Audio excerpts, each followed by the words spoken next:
Elle est détentrice d'un DET en marketing et communication commerciale et d'une licence en gestion de projet. Elle est actuellement chroniqueuse télé et responsable événementiel au groupe Empire. C'est une femme qui a plusieurs casquettes, qui a eu tout au long de son parcours apporté plusieurs casquettes. Elle a même été mannequin. Et aujourd'hui, elle nous parle de comment elle en est arrivée à être chroniqueuse télé et responsable événementiel. Aujourd'hui, je reçois pour cet épisode de Féminos, pour votre plaisir, Jennifer. Jennifer, bonjour. Bonjour Ino. Comment tu vas? Je vais super bien. Tu Et vas toi? très bien, ça va bien. Ça va. Déjà, je veux te remercier d'avoir spontanément aussi accepté de participer à l'émission. C'est un plaisir. Ça fait vraiment plaisir. Quoique, tu as un agenda de chef d'État. Je m'en excuse. Parce que franchement, je pense qu'entre le moment où tu as accepté et le moment où l'émission a pu se tenir, franchement, est-ce que ça n'a pas fait plus de mois? Oui, ça Et vraiment avec fait des plus de moi. programmes qui n'arrivaient pas à tenir, Je franchement. suis vraiment désolée pour ça. Mais en tout cas, ça fait plaisir d'avoir pu vraiment dans ton agenda de président des États-Unis, parce que je ne pense même pas que Là, tu talon est exagères. autant Là, tu exagères. de rendez-vous. Mais en tout cas, merci d'être là. Donc, Jennifer, tu vas nous parler un peu de toi, de qui tu es et tout, avant qu'on aille dans le vif du sujet. D'accord. Je suis Viutu Jennifer Omumbo. Je suis chroniqueuse télé. Je suis chef projet événementiel au groupe Empire depuis 2 ans maintenant. Je suis promotrice d'événements également. J'ai 2 événements Launch Party by Viutu et Otil Cotonou. J'ai récemment lancé, disons début janvier 2025, le cercle de bienveillance et de solidarité qui parle de santé mentale, de bien-être en société, en communauté. Et voilà, je pense que j'ai fait le tour, célibataire sans enfant.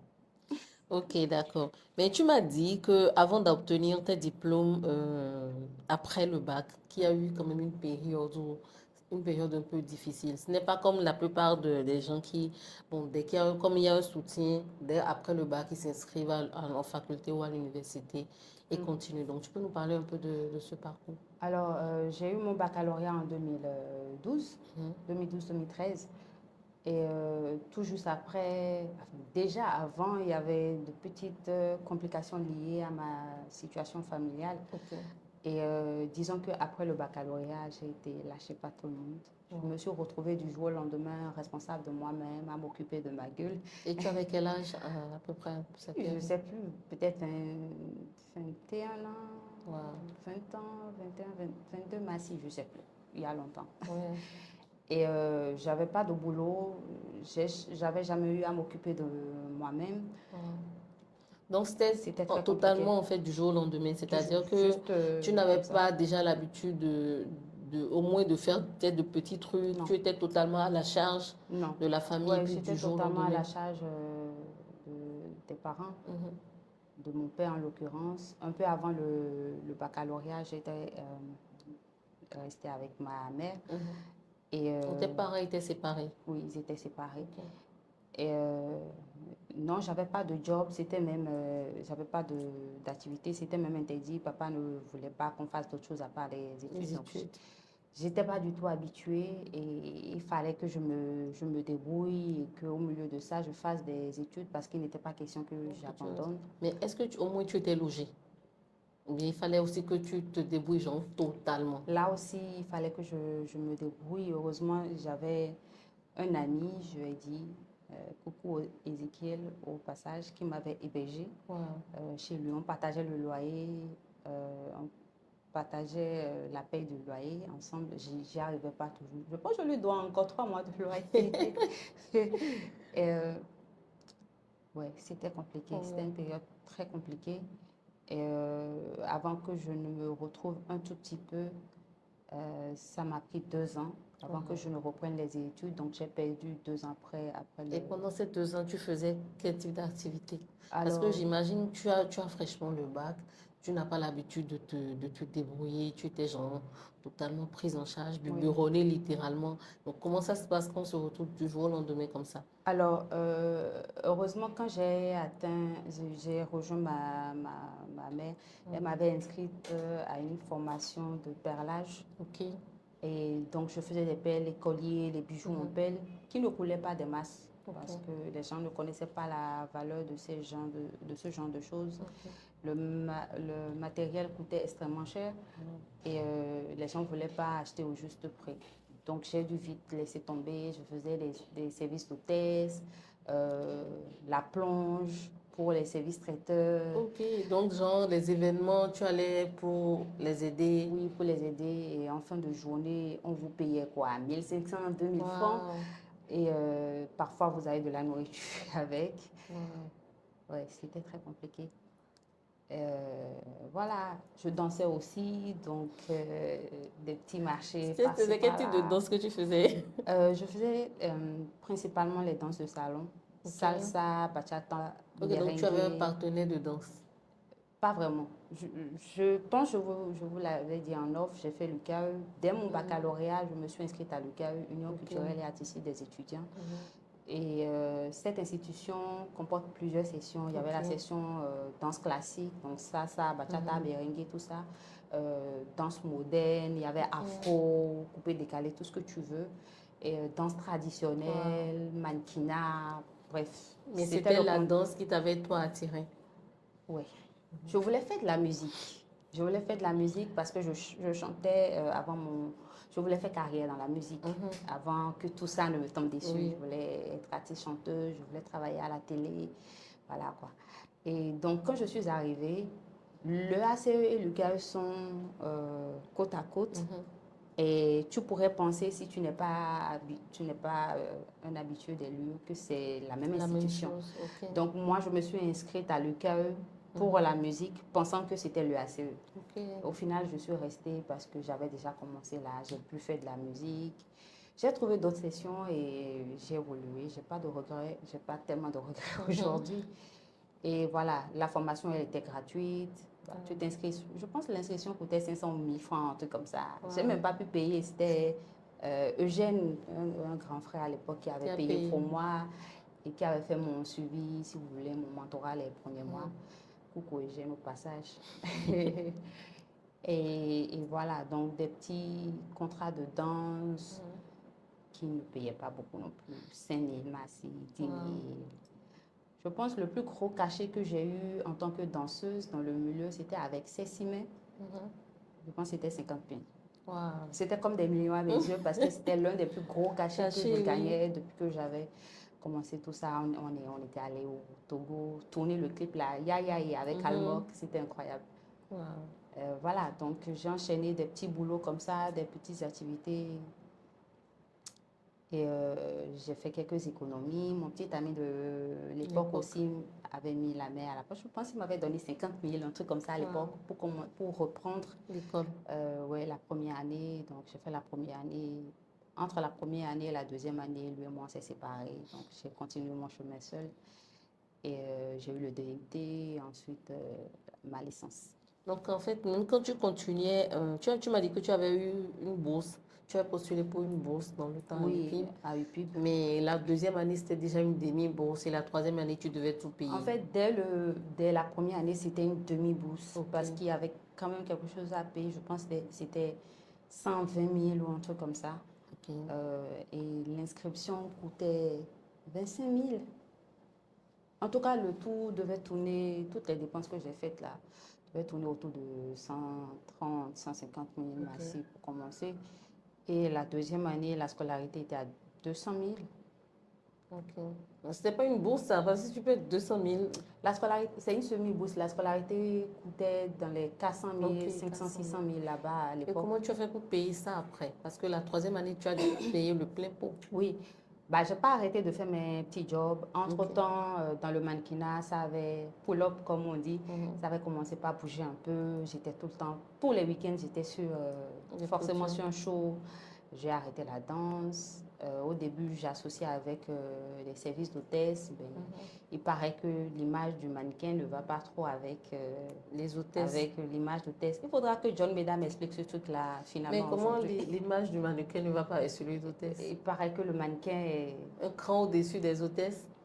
Et quand tu es mannequin et que en même temps tu fais les services d'hôtesse, les bouquins, enfin, les promoteurs d'événements ne te veulent pas sur leurs événements parce qu'ils estiment que ton image est galvaudée. Tu es partout et pour 3 fois rien. C'est ça. Et comment tu es devenue mannequin? Encore une fois, l'UKE. Ah. Donc, je suivais mes répétitions de danse et il y avait ce responsable-là, il était organisateur général de la session à l'époque, organisateur général adjoint. Rakib, il s'appelait. Il m'a approché. Ah, bonjour mademoiselle, vous allez bien? Moi, c'est Rakib, je suis OG de la section. Franchement, j'aime bien votre silhouette, vous pourriez être mannequin. Ça ne m'intéresse pas. Non, mais sérieusement, je dis non, non, ça me. Non. Non. Non. Franchement, vos trucs, c'est pas mon délire. Il est resté sur Mais mon pourquoi dos. tu as refusé? Ça ne t'intéressait vraiment pas? Ou c'est parce qu'il y avait des histoires peut-être sur le Non, mannequinat? j'aime bien le milieu de la mode. J'ai toujours bien aimé le milieu de la mode, le mannequinat, fashion, strass et paillettes, tout ça. Mais je ne me suis jamais vue sur un podium avec des his. Ouais, je me disais, peut-être styliste un jour, peut-être avoir ma marque, avoir des showrooms un peu partout dans le monde. Mais mannequin, je ne sais pas. Franchement, c'est quelque chose qui ne m'avait jamais particulièrement intéressée. Il m'a tellement harcelée sur Rakib. Donc, je me suis dit, vas-y, je vais assister à une séance pour voir. Donc, je fais la première séance. C'était très amusant. On apprend à marcher, c'est tout ça? Ouais, sur les talons, la posture et beaucoup d'exercices sur le mental aussi, parce qu'il en faut beaucoup pour être mannequin, surtout, surtout en tant que femme. Et... Quels sont les challenges? Alors, le premier gros challenge qu'on a en tant que mannequin au Bénin est d'ordre culturel. Les gens associent l'image du modeling à la prostitution. Je ne sais même pas d'où ça leur vient, mais c'est comme ça. À partir du moment où tu dis, je suis mannequin, je défile, et c'est pas qu'au Bénin, hein, parce que j'ai quand même un peu tourné dans la sous-région, j'ai eu à partager des podiums avec d'autres frères africains de la sous-région. Le mindset est le même, va savoir pourquoi. Donc, en tant que femme, tu as beaucoup critiqué, les gens t'insultent, on t'envoie des pics sur les réseaux sociaux, oh là là, c'est chaud. Et voilà, donc ça a un impact psychologique et aussi un impact sur ta vie privée parce que la famille ne te voit plus de la même façon. De la même manière. Pardon, les hommes ne veulent pas être avec une femme qui est avec beaucoup de personnes. L'impression que les gens ont, c'est ça. Non, ils se disent, en tout cas pour les conversations que j'ai eues, les retours que j'ai eus, c'est que tu es belle. Et sur scène, c'est comme si tu étais habitée, tu es quelqu'un d'autre. C'est magnifique à voir. Et sur les défilés en général, il y a des autorités qui arrivent, peut-être des ministres, des députés, des DG, des chefs d'entreprise, etc., qui n'aiment pas les bonnes choses. Forcément, ça va se rapprocher de toi, ça va vouloir ton numéro, ça va vouloir... voilà. Tu sais. Et donc, toi, en tant que jeune fille, comment tu fais pour résister à toutes ces tentations-là? C'est ça. Pour eux, la femme, elle est faible mentalement et forcément, elle va céder à tout et à n'importe quoi. Et donc, pour eux, il n'y a pas moyen que tu sois mannequin sans être une fille un peu facile sur les bords. Et ce n'est pas une affaire de manque de confiance de la gente masculine. C'est parce que ces hommes-là n'ont pas confiance en eux. Bien sûr que c'est en partie un problème de manque de confiance en soi. Ce raisonnement renseigne beaucoup plus sur eux-mêmes, sur leurs insécurités, que sur la personne du mannequin en face duquel ils se retrouvent. Mais on ne va pas refaire l'éducation, le mindset des gens. C'est comme ça et on ne fait pas grand-chose. Je pense que c'est à nous, acteurs du milieu, pour moi, je le suis beaucoup moins maintenant, ne suis plus active comme avant, mais je pense que c'est aux acteurs du secteur de travailler à changer L'image que les gens ont voilà. de ce milieu-là, effectivement. C'est un peu ça. Donc, tu es allée à la première séance. Oui, je me suis bien amusée, mais je me suis absentée 2 semaines. Pendant les 2 semaines, là, mon téléphone a chauffé. Et Qui après? message, appel, message, Wow. appel. Ah, mais c'était génial la dernière fois. On n'a pas de profils comme toi, on n'en a pas beaucoup chez nous. Il faut que tu reviennes, machin, machin. Mais le problème que lui ne sait pas, c'est que moi, le problème que j'ai, qu'il ne savait pas, c'est que moi, j'avais d'autres prérogatives. Il fallait que je survive, il fallait que je m'en sorte. Et être mannequin, c'est beaucoup d'argent.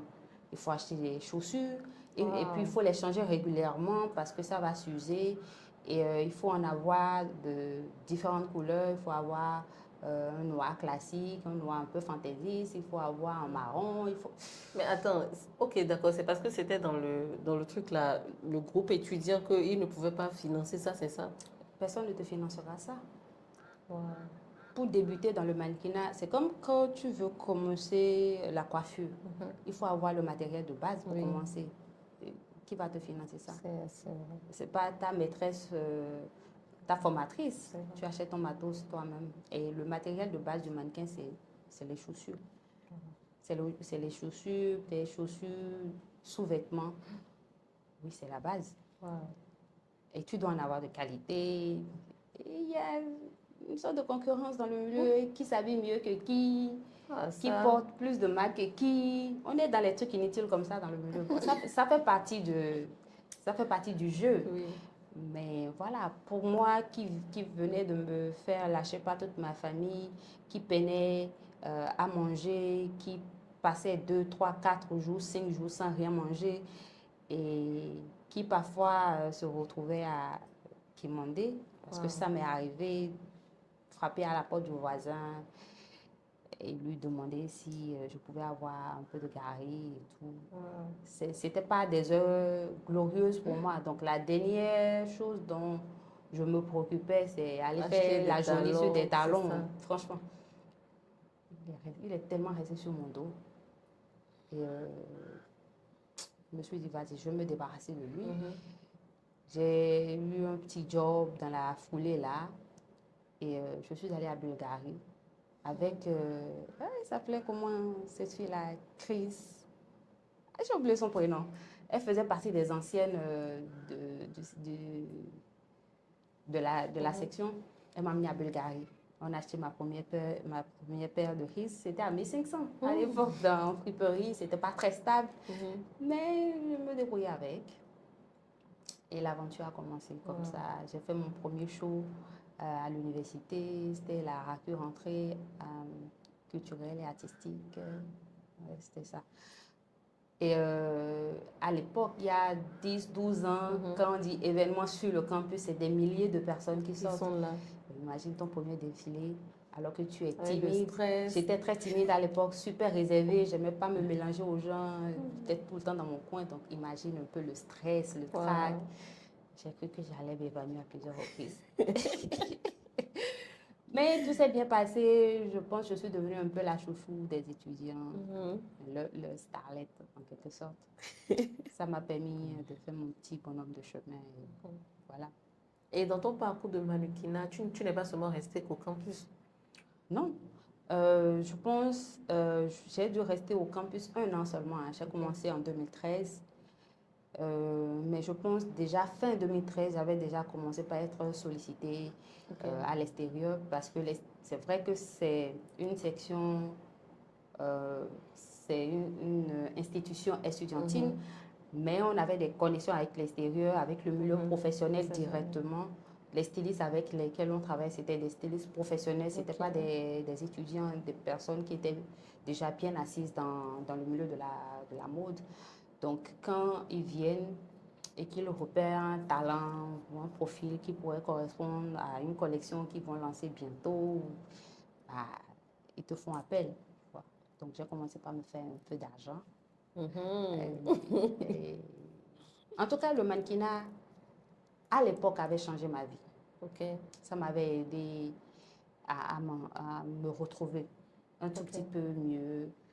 et avoir un peu de pays aussi. Je pense que c'est grâce à la danse, j'ai Que tu es voyagé, allé au Togo. que je suis allée au Togo pour la première fois à SSIME. Et ouais, ensuite, ça s'est enchaîné avec le Le mannequinat. mannequinat. Je suis Et tu, reconnaissante, quoi. et tu travailles aussi et tu m'avais dit que tu travailles dans un cabinet de mannequinat où je pense que tu allais postuler là-bas ou bien Non, j'ai comment ça pas. s'est fait? Alors, euh, GMA, Mhm. John Meda Agency, comme je l'ai dit, chaque année, ils organisaient un grand festival international, FESMA, Ok, et qui regroupait tous les grands noms de la mode de l'Afrique ok. en général. Et ça se passait ici au Bénin. C'était l'événement. Si tu es mannequin, pour confirmer ton titre de mannequin, tu dois fouler les tapis de ce show. Et donc, ça passait par une série de castings, on te passe à la loupe et tout. Et Comment se passent les castings? Intéressant. On annonce, c'est comme les recrutements, je pense. On oui, annonce, on vous allez. annonce. Et comment vous postulez? Photo, ou Ouais, bien il y a un portfolio déjà, ou bien qu'est-ce qu'il y a? ça dépend des besoins et du fonctionnement de Ok, l'agence qui recrute. Souvent, en général, sur les affiches, il y a les critères ok. de sélection. Peut-être homme, 1,90 m maximum, Wow. minimum 1,80 m, 80, 90, ça dépend. Femme, 1,70 m, à l'époque c'était 1,70 m, 1,72 m, à 1,80 m, 82 maximum. Wow. Il y en a qui descendent Des fois un peu plus un bas. peu plus bas, peut-être si le besoin c'est d'avoir des mannequins, des mannequins mannequins commerciaux, ou des commerciaux, oui, comme mannequins. Et voilà, ils pouvaient descendre un peu plus bas, 1,60 m pour les femmes, 1,70 m pour les hommes.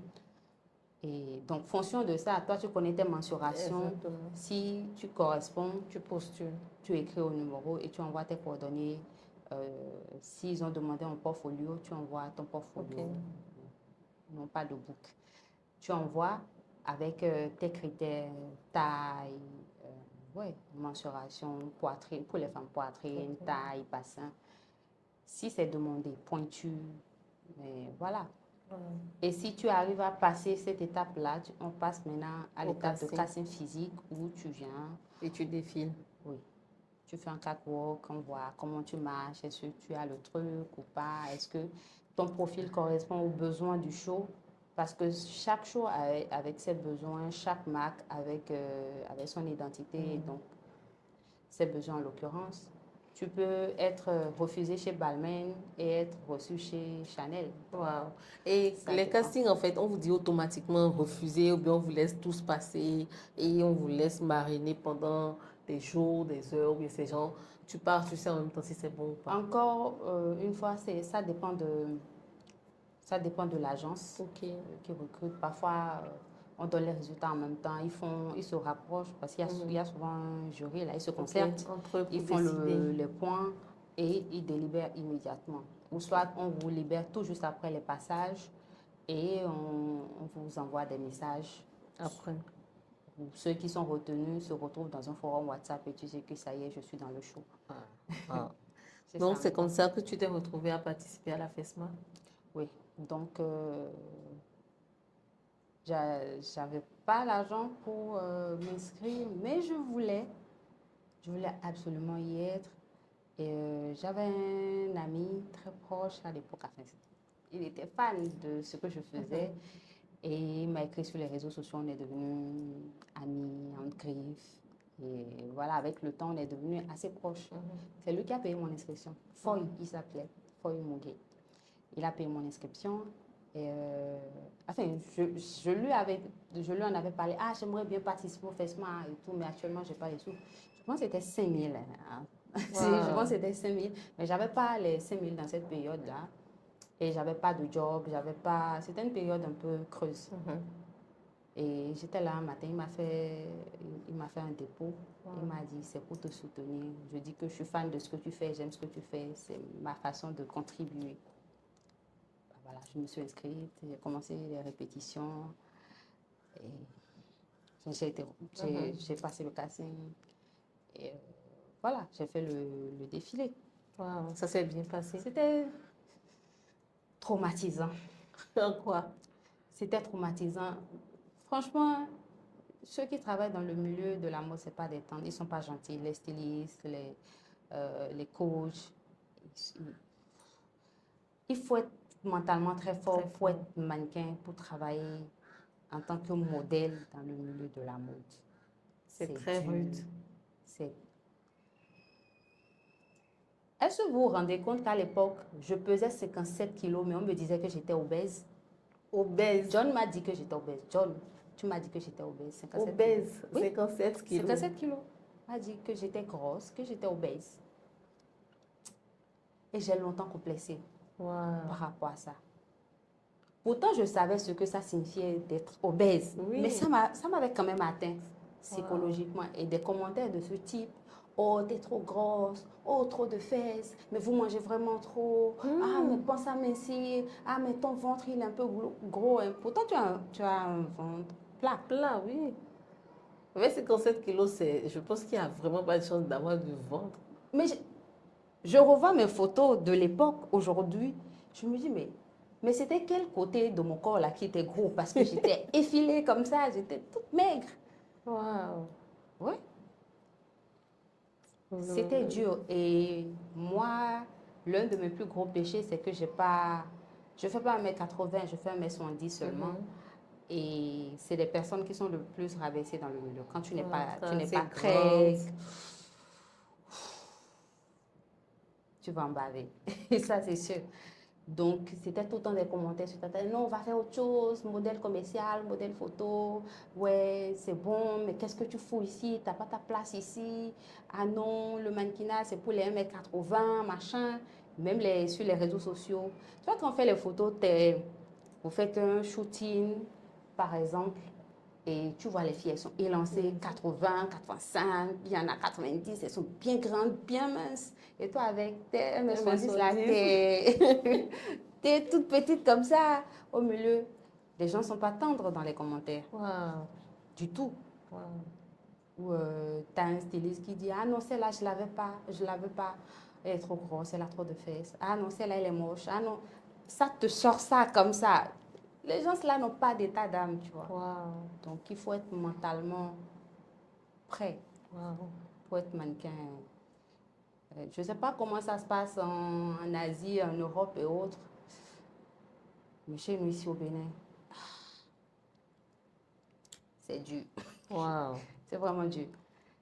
Mais bon. Avec tout le stress aussi qu'il y a dessus lors des défilés, j'imagine. Ouais. Et tu m'as dit que tu as été coach mannequin. C'est ça que tu formais d'autres femmes aussi à marcher. Non, pas ou que à des se femmes. comporter. Le mannequinat, c'est les hommes et les femmes. Encore ok. une fois, j'ai commencé à l'UKE. Mais est-ce que les hommes et les femmes marchent de la même manière? Non. Non. Mais toi, tu es arrivé à coacher les deux? Si tu es coach, tu es censé savoir comment ça se passe pour les deux. Oui.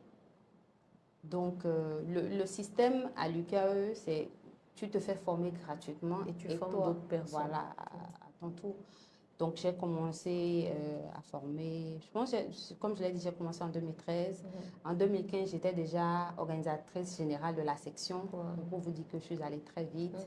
Et ensuite, je suis passée chef session. À partir de là, je suis devenue responsable de l'institution, secrétaire chargée des relations extérieures. Et voilà, donc tout ce qui était marketing, communication, relations extérieures de l'institution, c'était ma responsabilité. Et voilà. Donc j'ai commencé là et ensuite sur les défilés, les gens me sollicitaient pour coacher les mannequins, pour faire... vous savez, un défilé, c'est un spectacle. C'est comme monter un show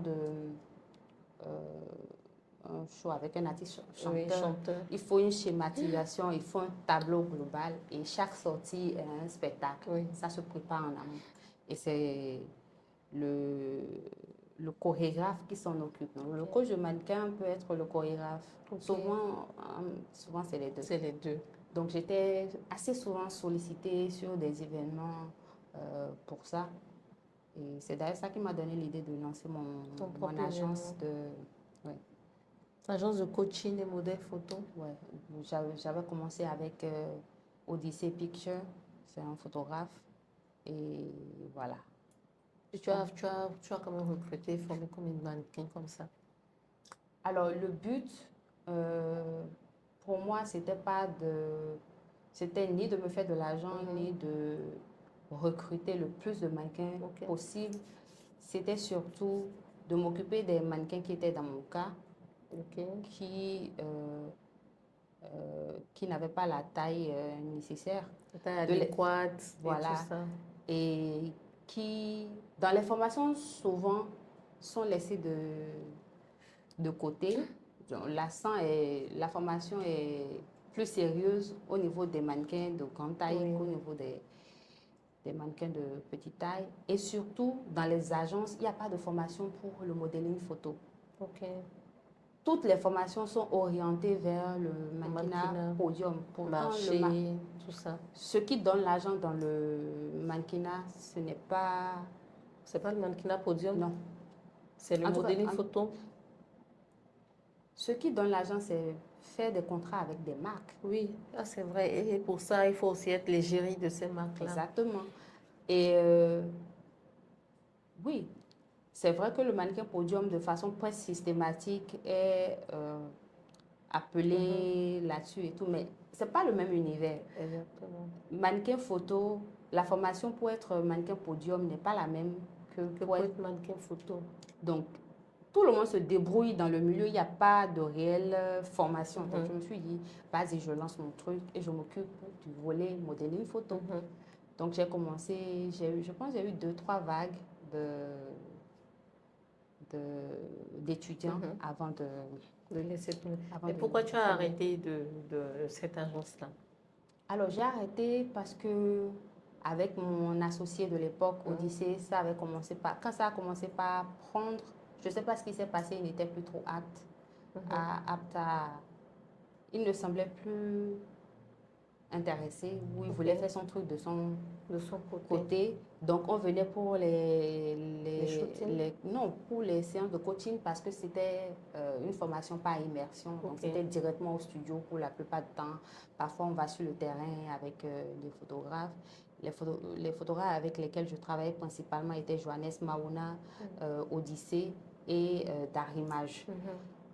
Donc, voilà, soit en extérieur, soit en studio, c'était l'apprentissage par la pratique. Donc, vous venez, il ne vous prévient pas, le studio est fermé, il n'est pas là. Et pour moi, c'est un problème. Tu ne déplaces pas les gens et sur place, tu leur dis, ah, le studio est fermé, je suis désolée, les gars, rentrez chez vous. Pour moi, c'est devenu problématique. Donc, j'ai commencé par chercher d'autres alternatives. Et dans la foulée, Covid est arrivé. J'ai eu quelques soucis sanitaires et je pense que j'ai fait n'importe quoi dans cette période-là. J'ai tout plaqué. J'ai tout arrêté dans cette période-là. On va parler des soucis sanitaires. Je mets sanitaire vraiment de griffe. On va parler de Covid. Je pense que Covid a bouleversé la vie de toute la population mondiale. Je ne sais pas qui n'a pas été affecté par ça, mais parle-nous alors. Covid est arrivé et tu as eu des soucis sanitaires. Bon, mes soucis sanitaires avaient débuté un tout petit peu avant la crise Covid.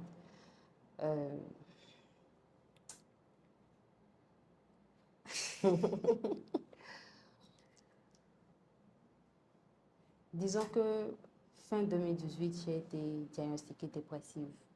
C'est quelque chose dont je ne parle pas vraiment parce que je connais la mentalité des gens chez nous par rapport à ça. C'est une chose que les gens utilisent pour se moquer, pour insulter. Je me souviens, j'ai fait la confidence à un ami, quelqu'un que je considérais comme un ami à une époque. C'est dans un passé très récent. Il est allé répéter à quelqu'un d'autre. Et ce quelqu'un d'autre est venu me narguer sous mes commentaires sur Facebook avec ça. Je sais que c'est lui qui l'a dit parce que c'est la seule personne au monde dans ce réseau-là à qui j'en avais parlé. Donc, c'est c'est un sujet assez délicat et voilà. Je pense J'en qu'il parle pas trop. il faut pas rendre tabou la dépression. Comment tu as été diagnostiquée dépressive? Comment ça s'est fait? Alors, j'ai subi un gros choc. Ok. euh, Émotionnel? ouais, en 2018. Et après ce choc-là, je pense que j'ai fait des mois sans plus parler, sans plus réellement parler. Wow.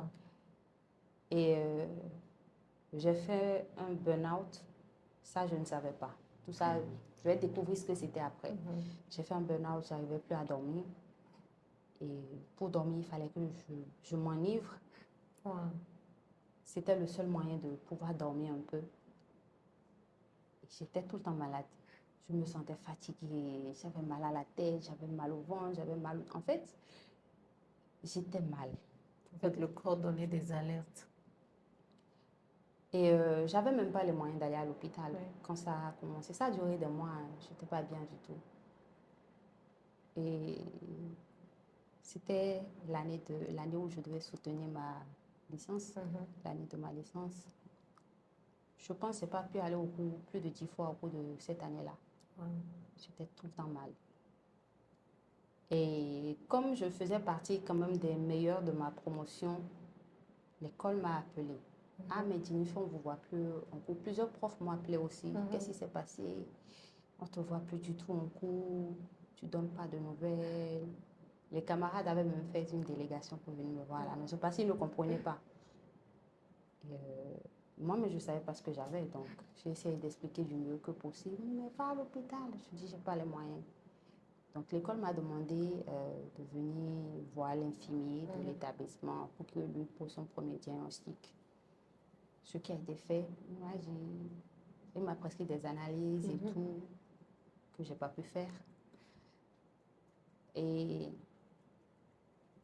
jusqu'à ce que je fasse une crise. Wow. Et comment s'est présentée la crise?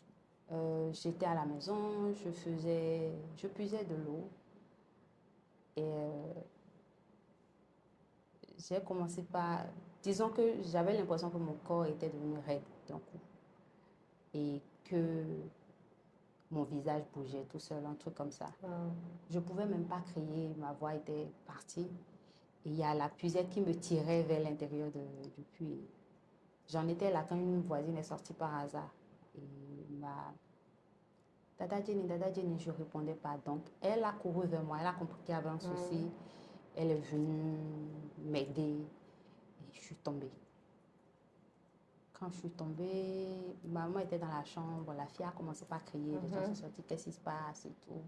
Ah, je ne sais pas, elle fait malaise, elle ne parle pas. J'entendais tout le monde parler, mais je ne pouvais pas réagir. Et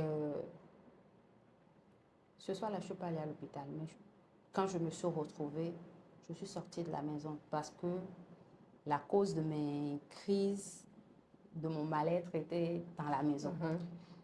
Ça, j'avais déjà compris que c'était sûrement un rapport avec ce que je vivais à la maison. Donc, je suis allée dormir chez un ami qui n'est plus aujourd'hui, Kevin Igram.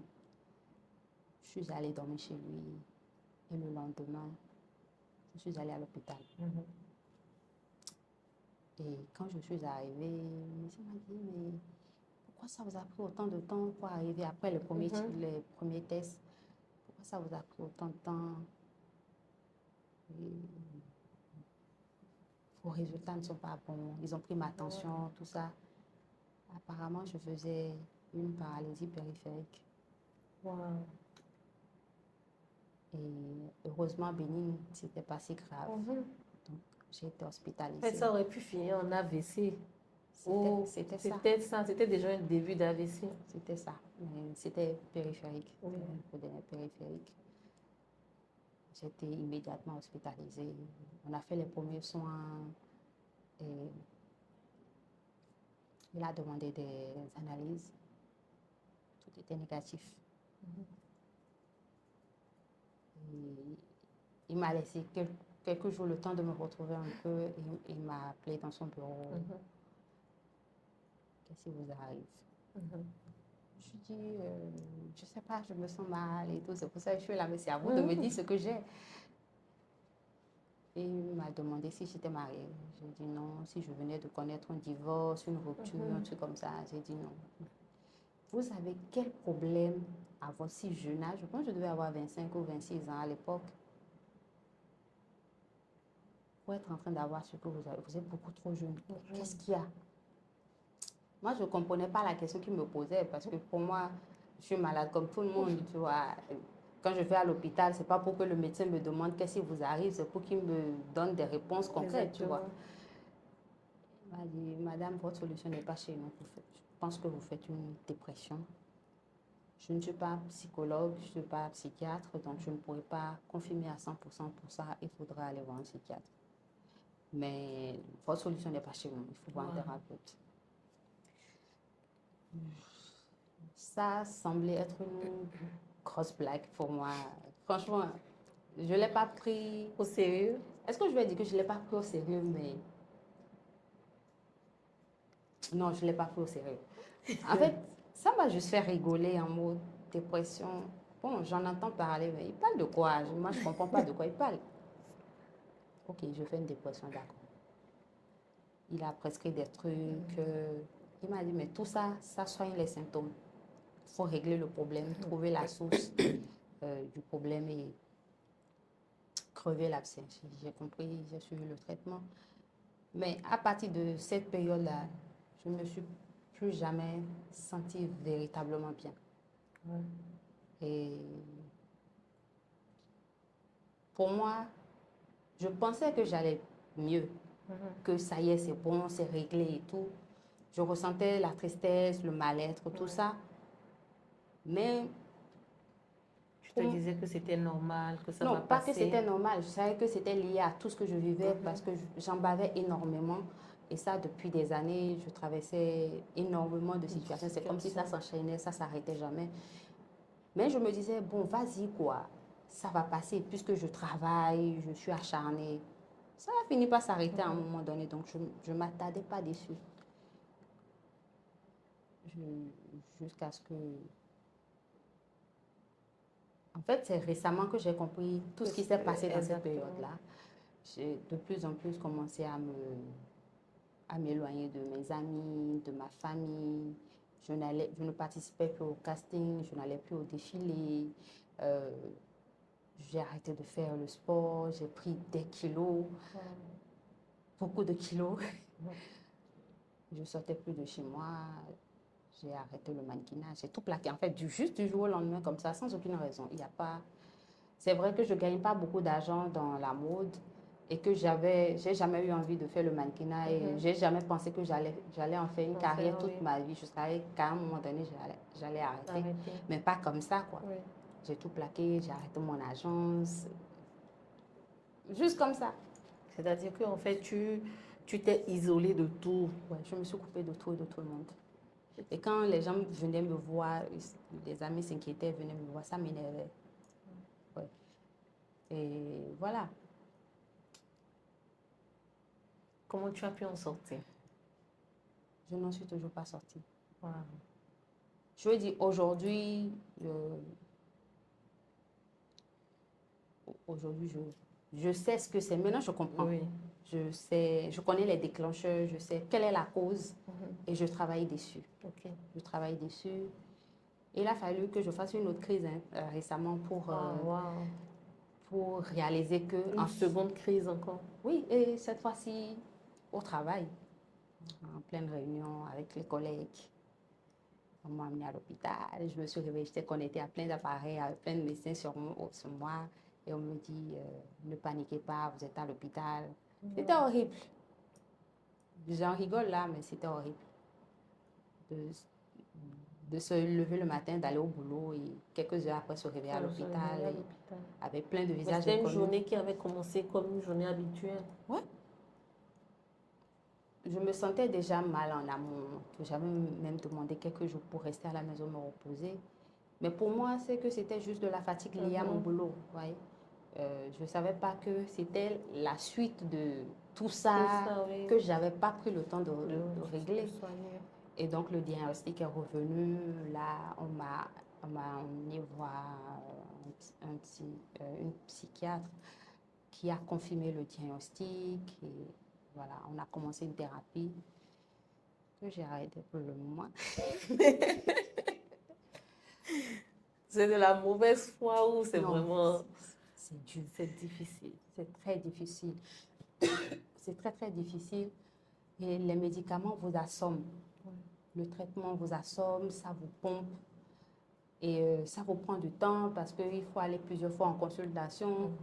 Quand j'ai commencé, j'allais à l'hôpital 2, 3 fois par jour. Il y avait des semaines, non, c'était dur.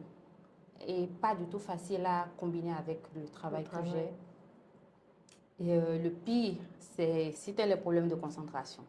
Je ne sais pas si c'était lié au traitement ou si c'était lié à ma situation sanitaire, mais j'avais d'énormes soucis de concentration, j'avais des trous de mémoire, c'était horrible.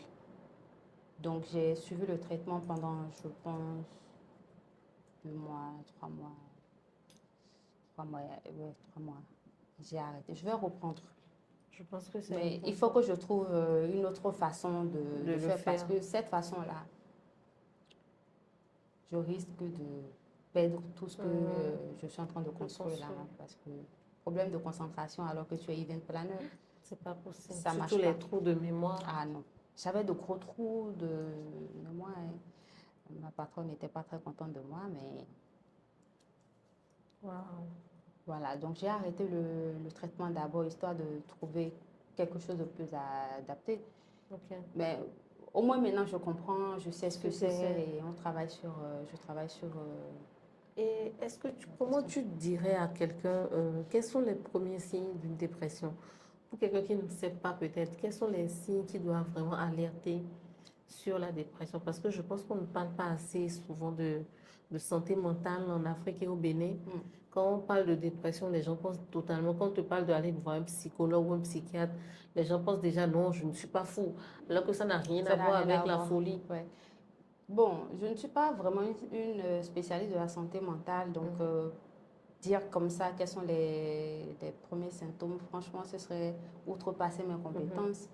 Mais pour ma part, je pourrais dire que si tu commences pas à ressentir beaucoup de vide en toi, parce que c'est ce que moi je ressens, si tu ressens de plus en plus le besoin de t'isoler, de t'éloigner de tout le monde, d'arrêter de faire les choses qui te passionnent, les choses qui te font plaisir sans raison, tu es peut-être déjà en train de faire une dépression.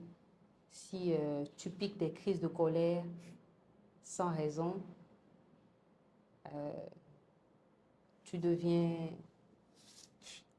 C'est moi qui suis censée pleurer là, qu'est-ce qui t'arrive? Ça va, ça va. C'est juste, je pense que je suis passée très près de ça. Quand tu décris les symptômes, c'est des choses que j'ai vécues et ça revient. Viens, je te fais un câlin. Approche.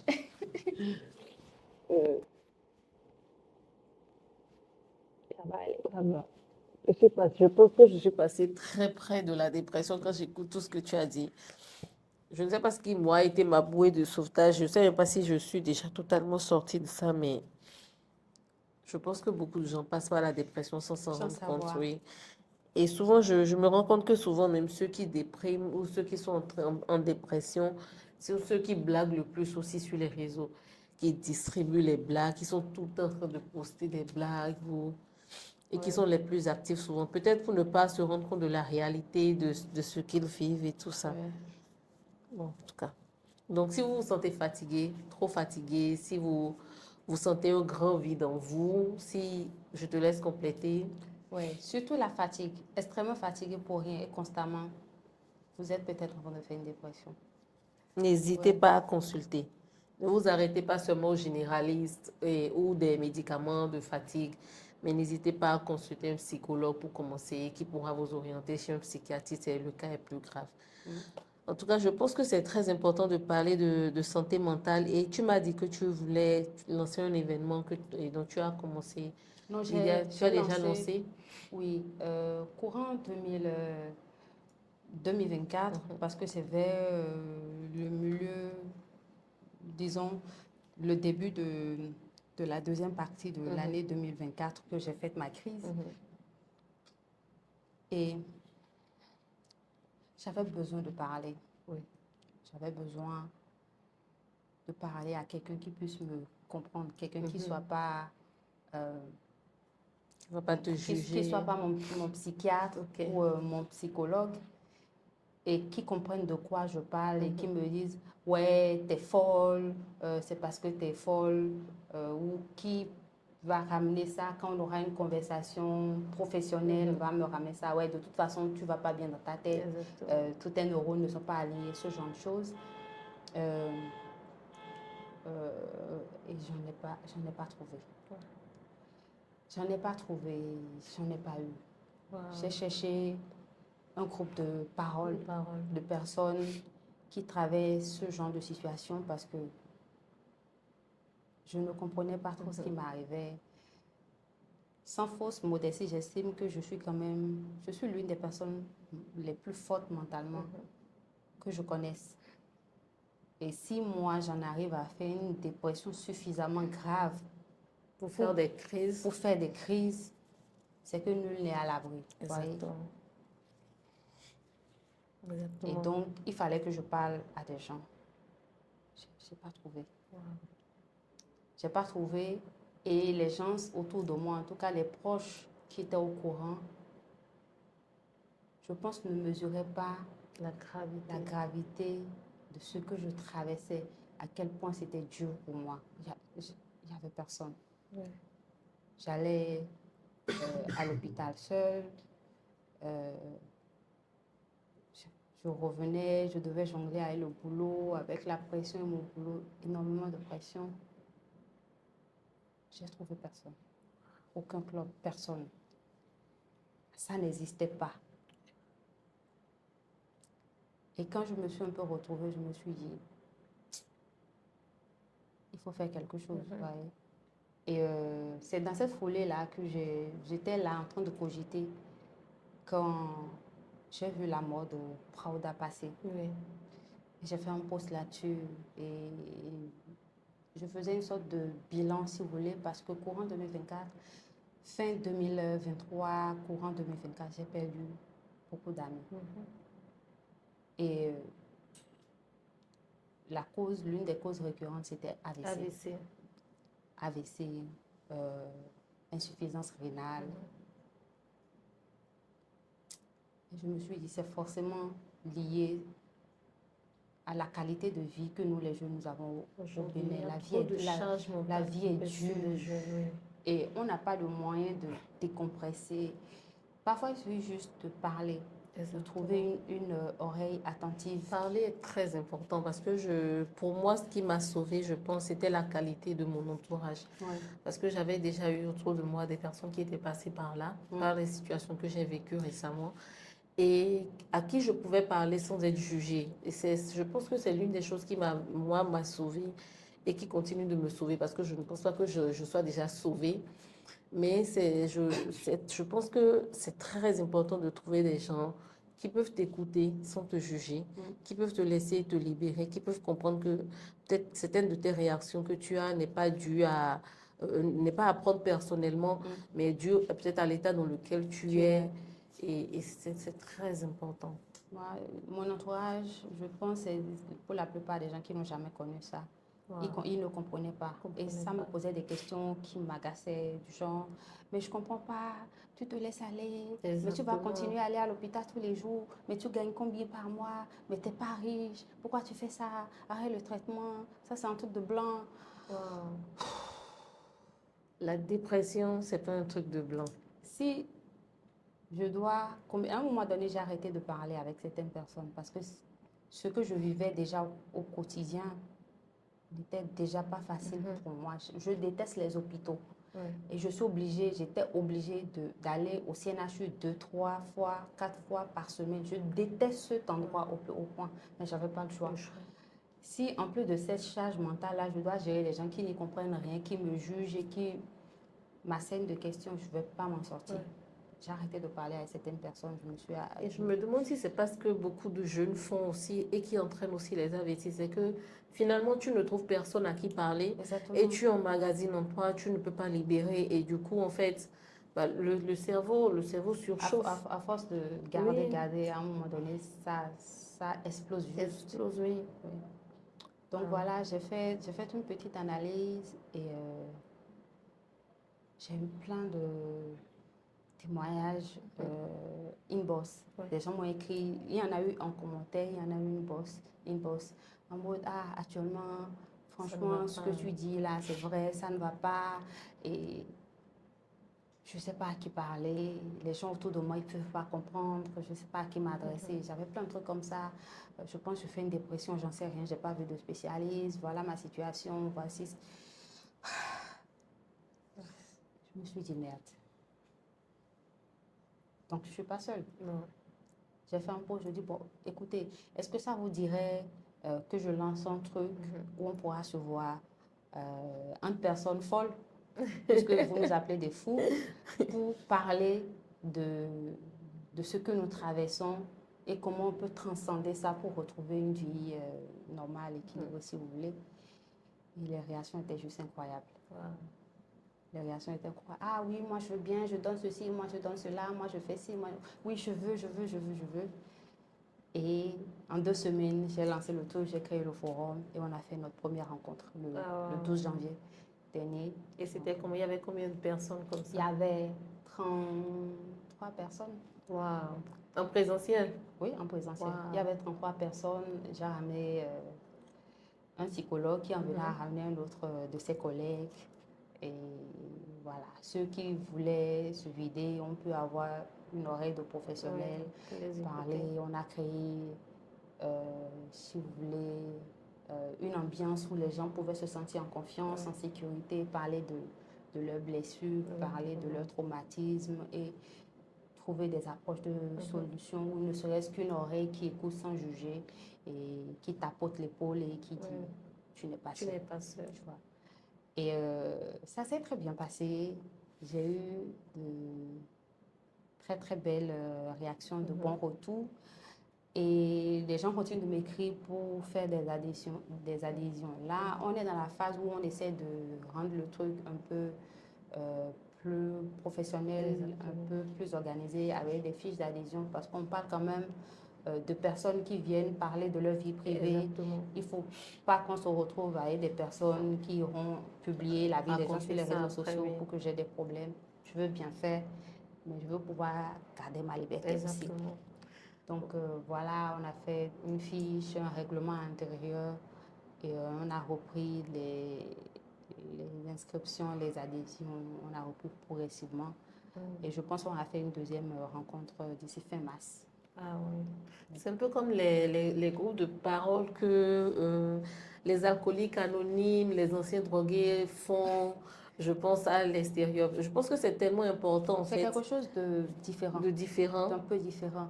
En fait, en tout cas pour cette première édition, je ne sais pas encore à quelle sauce je vais les préparer à la prochaine édition. Pour la première rencontre, c'était un atelier de bienveillance, si tu veux. Réapprendre aux gens, dans une certaine mesure, à mettre l'humain au centre de tout ce qu'on fait. Parce que je pense qu'avec l'avènement des réseaux sociaux et tout ça, nous sommes devenus... nous sommes tous un peu devenus des solidaires. Exactement. On est plus sur le téléphone. On est entouré, mais on est seul. C'est ça.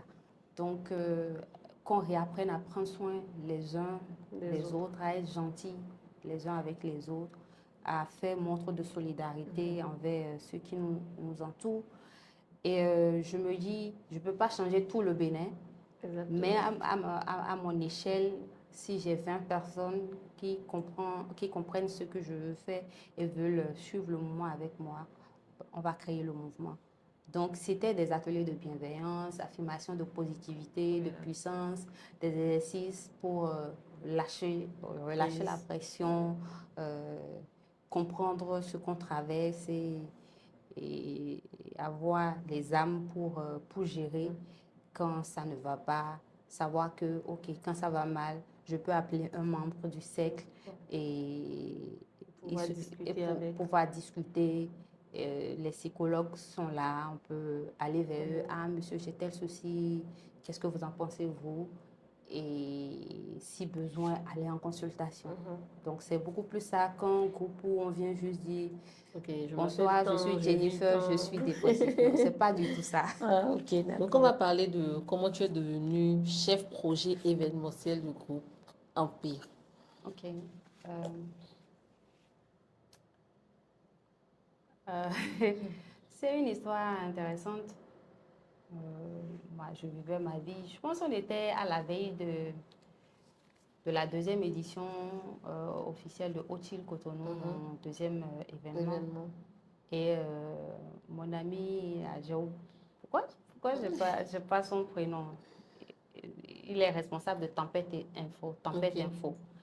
Il m'a dit, il va m'en vouloir d'avoir oublié son prénom. Comment je peux oublier son prénom? Et Seigneur, je suis dans quoi?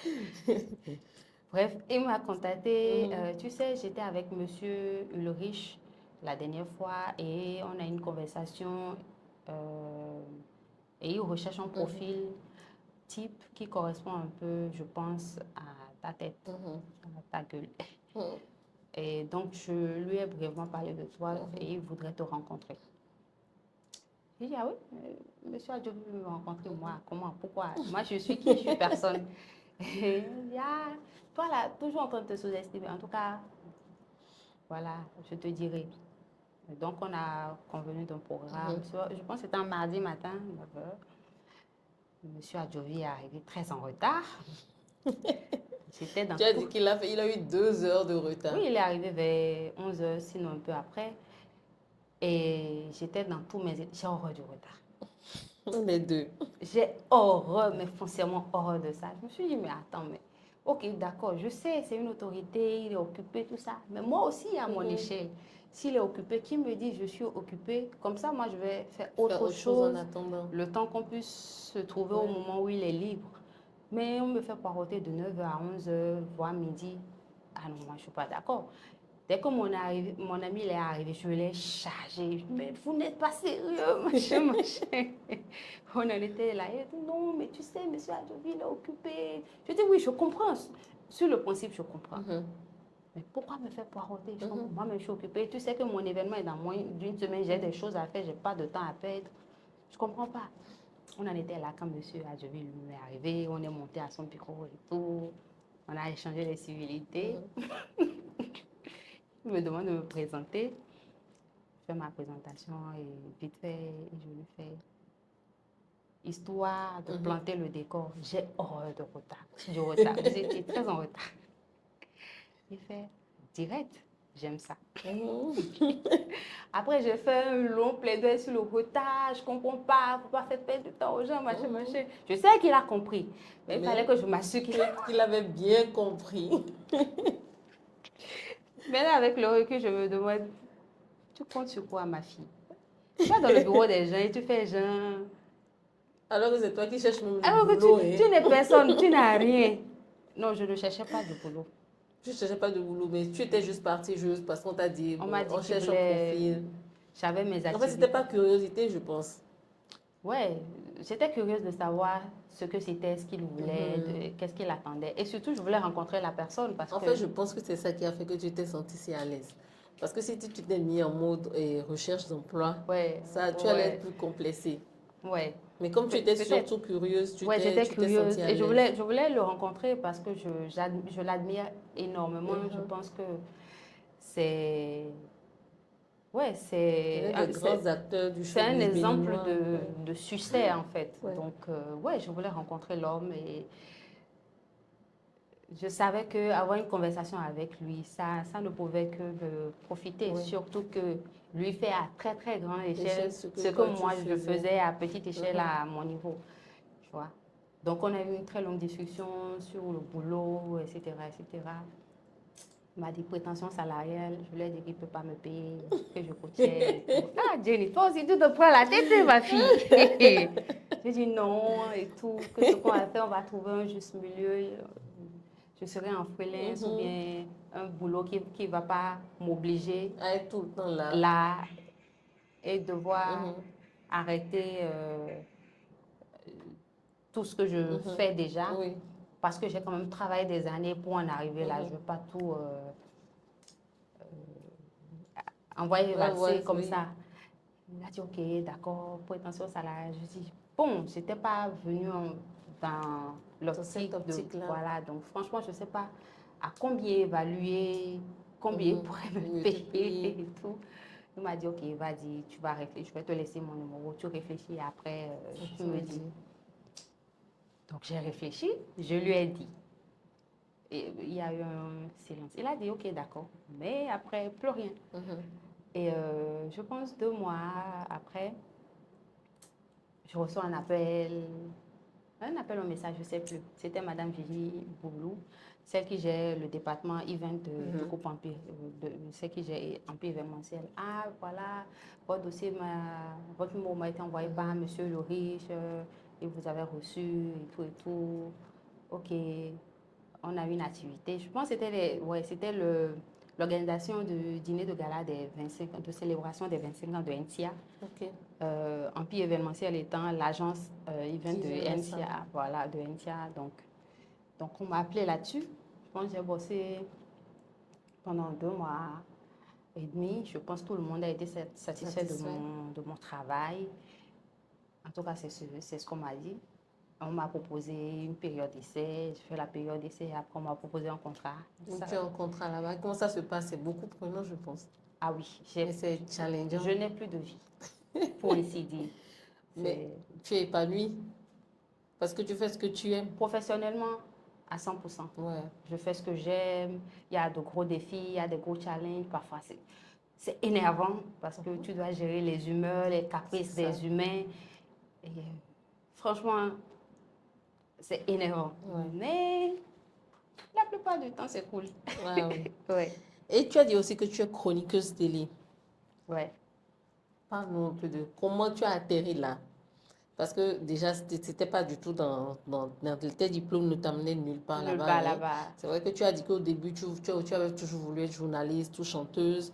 Mais comment tu as atterri chroniqueuse télé? Et c'est dans quel domaine tu interviens?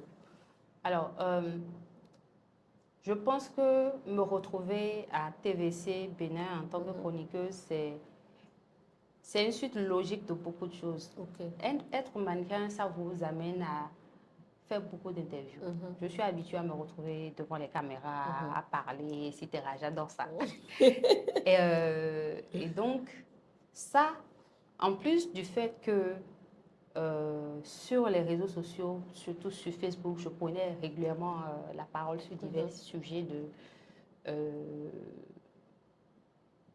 d'intérêt général. Et j'avais des avis assez tranchés. Les gens trouvent que j'ai